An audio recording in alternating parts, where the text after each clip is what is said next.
Deuces to all. Very late in the night. I want to give God thanks. Hear my Lord and Savior Jesus Christ, thanks for allowing us to see a whole day. I'm full to the brim. Making it to the end of the day, eating good food, having shelter to rest our heads so that we don't have to be in the bare elements. Tonight's pretty chilly. It's not chilly like you guys, but it's chilly. It's my bed in the back there. I'm not going to be able to lie down for a minute. Have to sit up for a bit. I'm full to the brim. You know, I just like to give God thanks.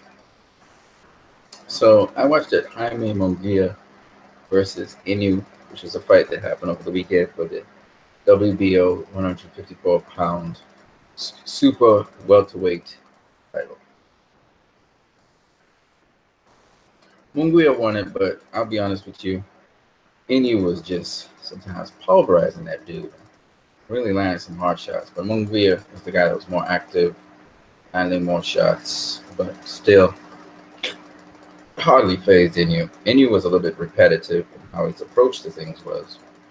Got a little bit more predictable, but still was able to land some really hard shots on Mungia throughout the fight. I just don't see Mungia having a chance against Jarrett Hurd. And I think he gets beaten by Jermell Charlo as well. Even though Jermell Charlo is not a world champion now. It's what's that guy's name? I forgot his name. Detroit guy. So just wanted to bring that up.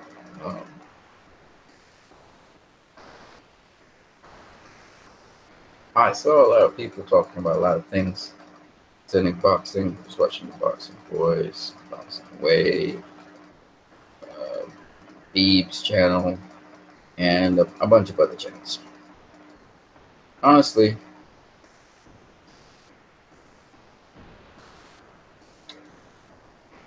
what can I say?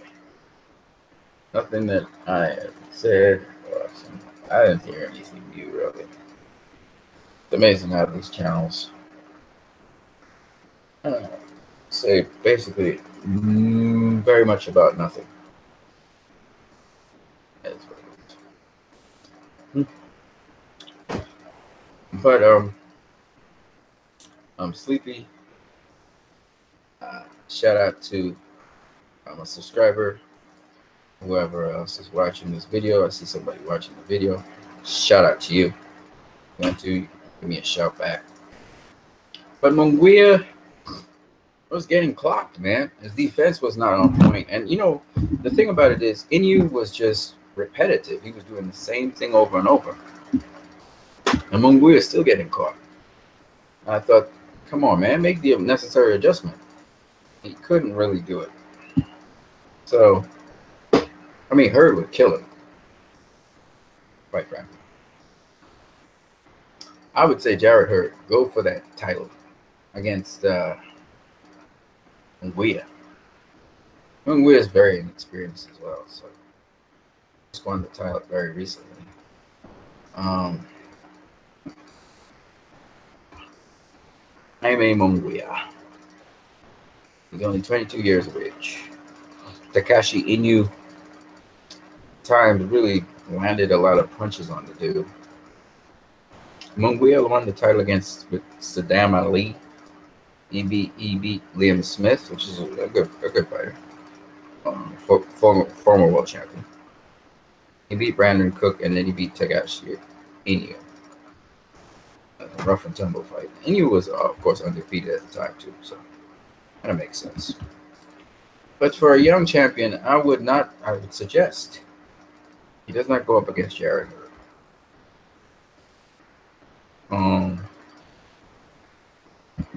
Tony Harrison is the other guy that is now champion. Tony Harrison's the guy that beat Jermell Charlo. We could argue that Charlo won that fight. You could argue that Tony Harrison outboxed him. I had Harrison outboxing Jermell Charlo, to be honest with you. Mungia would be better served if he faced Tony Harrison. if he wants to unify. He's just going to defend his WBO title. That's really up to him. But I strongly suggest he does not go up against Jarrett Hurd, because if he couldn't do well against Takashi Inoue, he's going to really suffer against Jarrett Hurd. Jarrett Hurd will knock him out. Stop it. Since Jarrett Hurd already knocked out Tony Harrison, I wouldn't suggest Tony Harrison going up against Jarrett Hurd again. But if he wants to, he could. I strongly suggest he shouldn't, because I think he would get knocked out. He would get knocked, as they say, the spark out. That's him to try and do.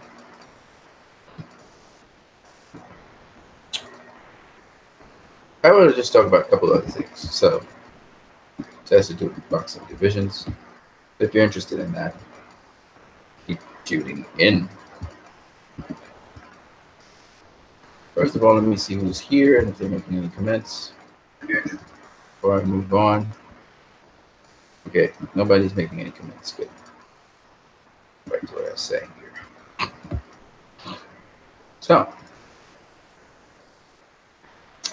in terms of boxing divisions and boxing upcoming fights and all of that, the upcoming fight that's going to happen is, I made my prediction for this fight already.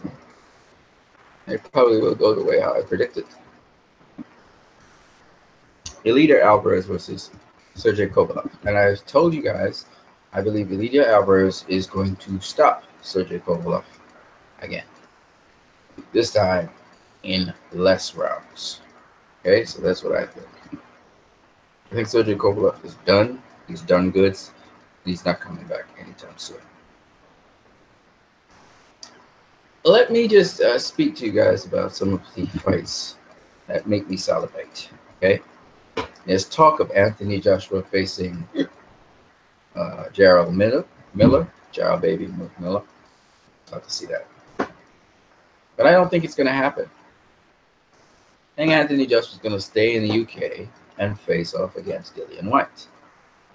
The other fight that salivates me is Deontay Wilder versus Tyson Fury. 2. Love to see that. So in the heavyweight division, these are the fights that really get my juices going. Yeah, see those fights. In the light heavyweight division, that is such an interesting division. Besides Elida Alvarez versus Kovalev, I would like to see Bivol facing Beterbiev or Gavordik. Okay, Bivol versus Gavordik, or Beterbiev versus Gavordik, or Beterbiev versus Bivol, or Bivol versus Gavordik. I'd love to see it. Okay, so that would get my interest up highly. In the super middleweight division, remember Canelo Alvarez is in that mix. I would love to see Caleb Plant versus Callum Smith, or Gilberto Ramirez versus Callum Smith or Caleb Plant, or Saul Canelo Alvarez versus Callum Smith, or Gilberto Ramirez or Caleb Plant. In short, what I'm saying is, I would love to see anything that has to do with those guys, mixing it up with each other. Okay? Caleb Plant is now the IBF champion. Gilberto Ramirez, the WBO, and Callum Smith's the WBA. Alvarez is a form of WBA champion. I think he should face Callum Smith. If not, Gilberto Ramirez. If not, Caleb Plant. I would love to see any one of those two. In the middleweight division, we're getting a fight that makes me salivate. Daniel Jacobs versus Saul Canelo Alvarez is the best matchup we have at middleweight at this present time. The next best would be Demetrius Andrade versus Saul Canelo Alvarez, or Demetrius Andrade versus Gennady Golovkin. Those are fantastic matchups at the top tier of the division. You also have Jamal Charlo there, so we can't leave him out. I mean, he should be able to fight either Triple G, Andre. Don't forget Billy Joe Saunders is there as well. But that's pretty much the top tier of the division. We're talking about Billy Joe Saunders, Demetrius Andre, Jamal Charlo, Daniel Jacobs, Gennady Golovkin, and Sorkin Alvarez. That's the top of the division. At welterweight, oof, talk about nice matchups. We can have, but we don't have yet. And the welterweight division is teeming with talent.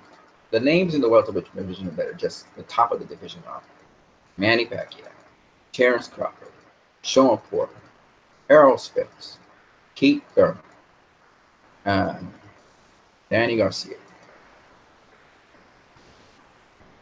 Did I leave out anybody? I don't think so. That's the top of the division. The top of the division. Those guys. It's a packed division. Now, unfortunately, Terrence Crawford is only facing a guy called Americon.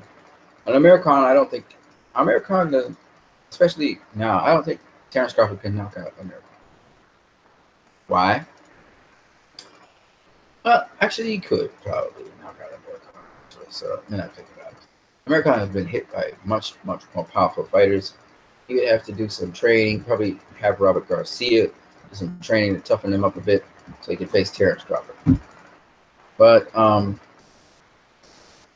think Terrence Crawford could stop Americon. It depends. We'll see. Sean Porter. I don't know who Sean Porter is. Oh, yes, he's fighting some guy who's dangerous, live, really hungry. That should be a good fight for Sean Porter.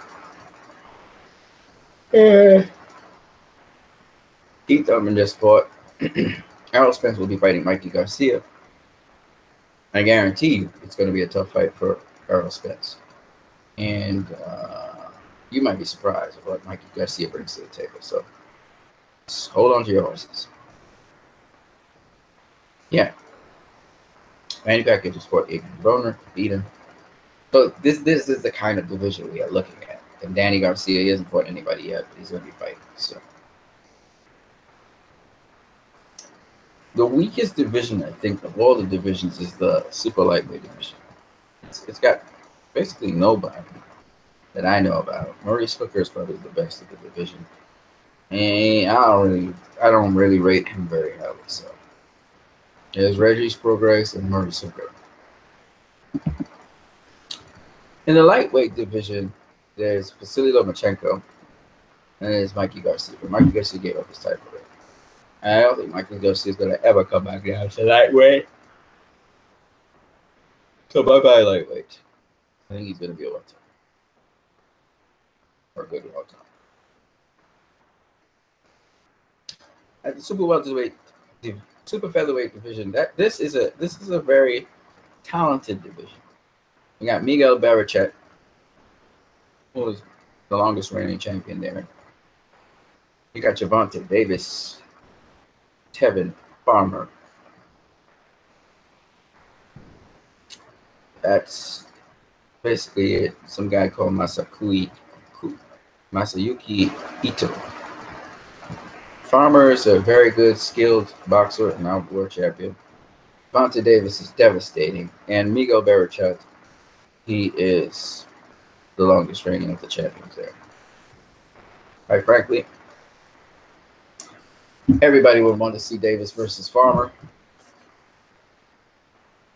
Davis is going to be facing Abner Morris, which is a division below him, moving up.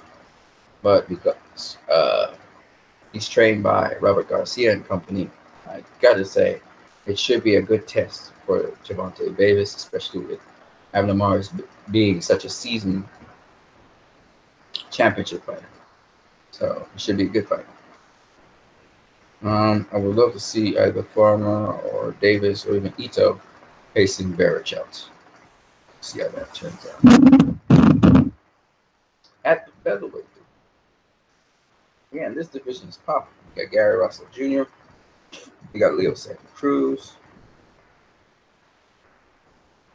We have forgot what his name is. He's not world champion now, but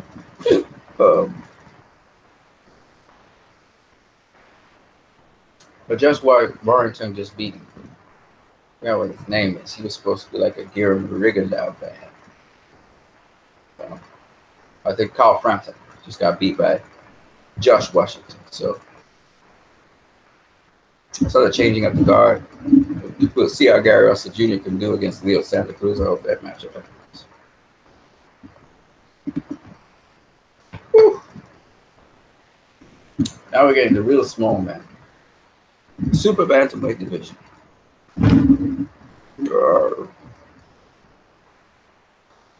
Remember Daniel Roman, who fought Leo Santa Cruz? Well, he's champion now. You also got Ray Vargas and you got Emmanuel Navarrete.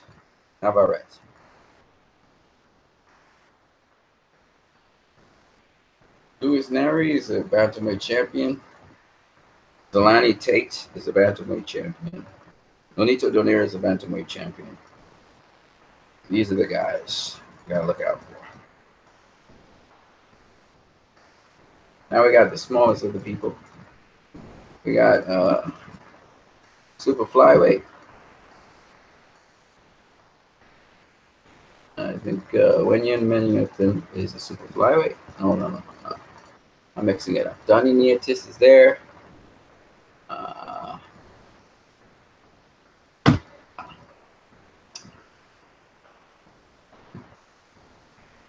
don't know any of the flyweights. And I don't know any of the light flyweights.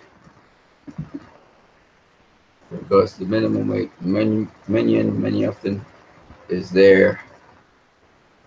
I believe he is now 52-0. He's the longest reigning champion in the world right now. Not longest reigning, sorry. I'm in the highest unbeaten streak right now. I don't know the other people.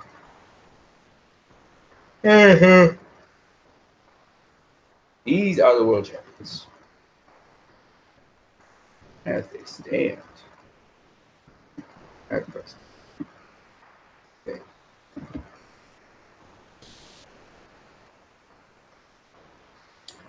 I'm so sleepy.